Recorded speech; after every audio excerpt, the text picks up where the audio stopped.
Alright, so got the transport in. It's just sitting in there. It's not mounted, the fasteners for it.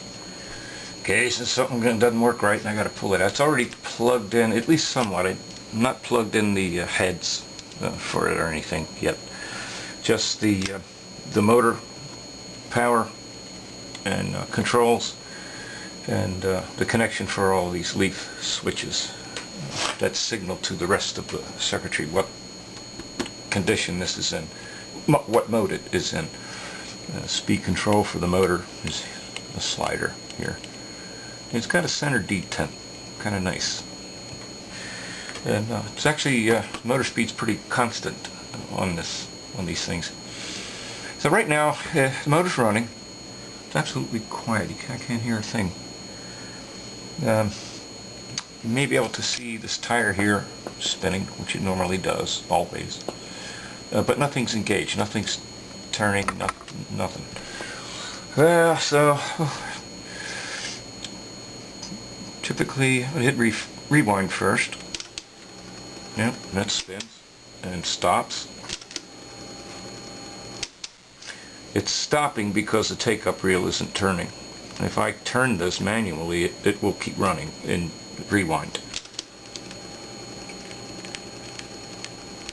So I'm causing it arms itself, and I'm causing it to reset itself by turning the take-up reel. It doesn't matter which way you turn this. Auto stop doesn't care about that. All it needs to know is that this take-up reel is spinning. If I stop turning it, off it goes, as it should be.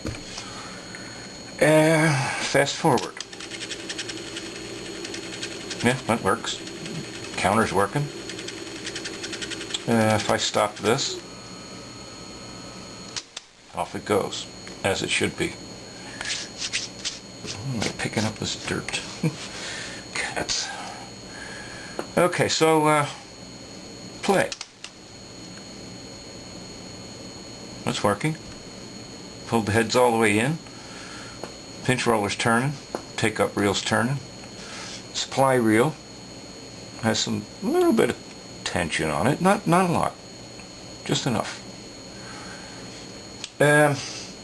Tito, what I want you to see, if you can do this on your drive, while it's in play, there's this armature here with a bit of white nylon plastic. It's sort of a post that sticks up here, and that rocks back and forth, and that is part of the auto stop function. When you hit pause, it stops it from arming. In other words, if I keep this from moving and I stop the take-up reel, it will not auto stop. If I let that move and I stop the take-up reel, it will auto stop. I think something like that's happening with some of these decks.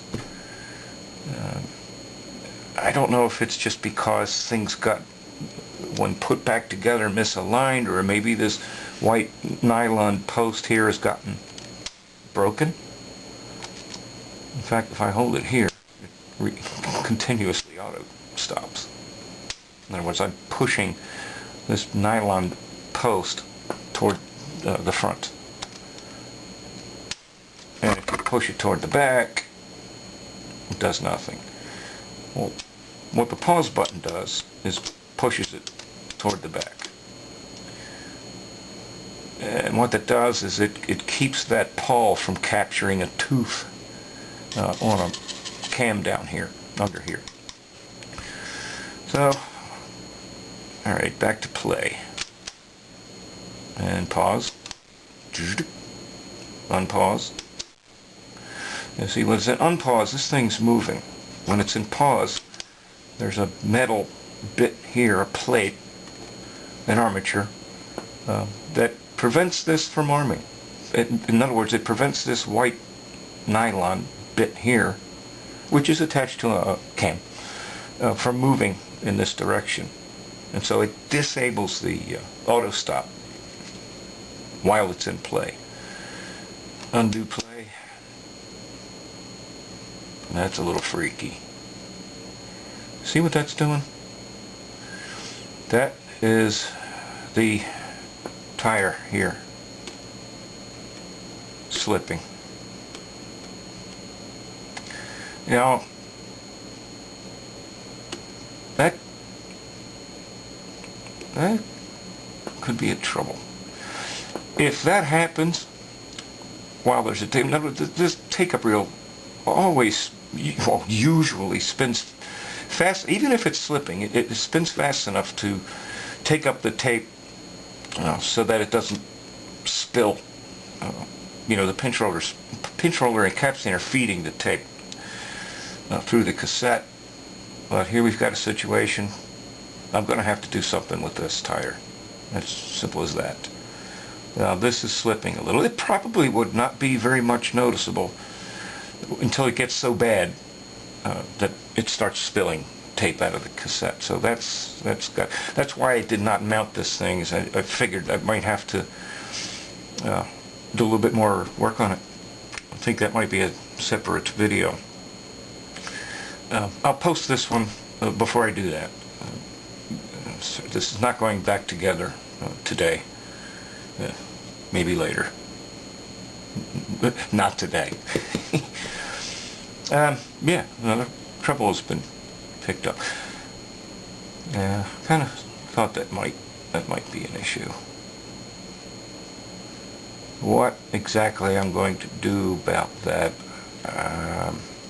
not sure yet.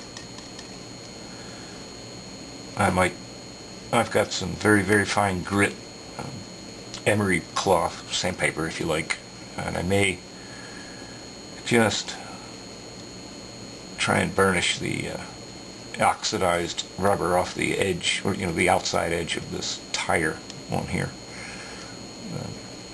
Failing that, I do have other things I can use that may make this rubber a bit more sticky. That tire needs to grip the take-up reel pretty well.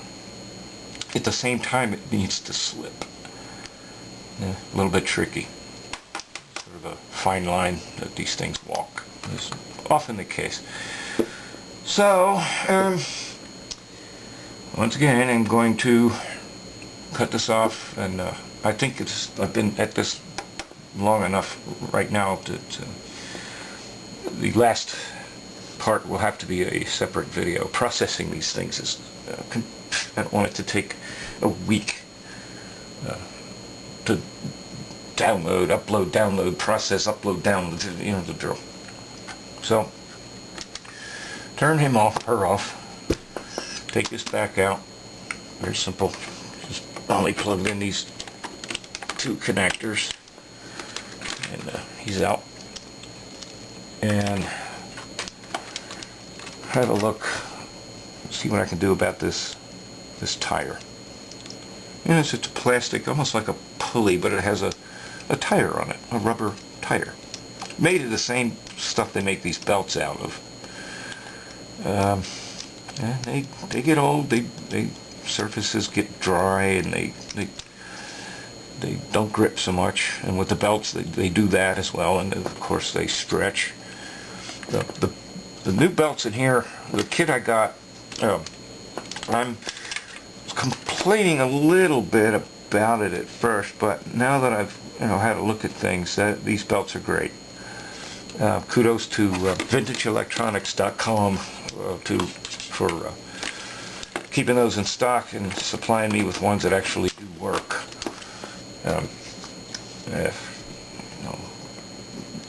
I'd recommend them, at least for a kit for this model. So we'll come back to this.